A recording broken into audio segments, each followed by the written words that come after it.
Mu nama idasanzwe y'abakuru b'ibihugu bigize umuryango wa Afurika y'Iburasirazuba EAC yabaye ku wa 29 Mutarama 2025, higwaga ku bibazo by'umutekano mu burasirazuba bwa Repubulika Iharanira Demokarasi ya Kongo DRC. Iyi nama yafatiwemo imyanzuro ikurikira. Umwanzuro wa mbere ni uguhagarika imirwano byihuse. Impande zose zihanganye zasabwe guhagarika imirwano ako kanya no koroshya ibikorwa by'ubutabazi ku baturage bagizweho ingaruka. Umwanzuro wa kabiri ni ugukoresha inzira y'amahoro. Guverinoma ya DRC yasabwe kuganira n'impande zose zirebwa n'ikibazo, harimo n'ayo mu 23 hagamijwe gushaka umuti w'amakimbirane binyuze mu nzira z'amahoro.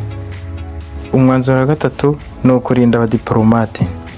Guverinoma ya DRC yasabwe kurinda ubuzima n'umutungo by'abadiplomate n'ibigo byabo nyuma y'ibikorwa by'urugomo n'imyigaragambyo byibasiye za ambasade zitandukanye Kinshasa.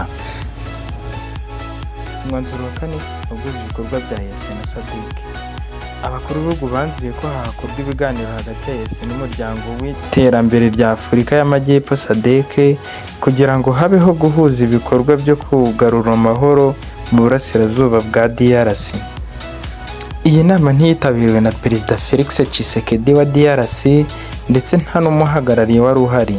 Abakuru b'ibihugu bagaragaje impungenge ku gukomeza gukura kw'ibibazo byo mu burasirazuba bwa DRC, by'umwihariko ku ngaruka bigira ku baturage b'inzirakarengane.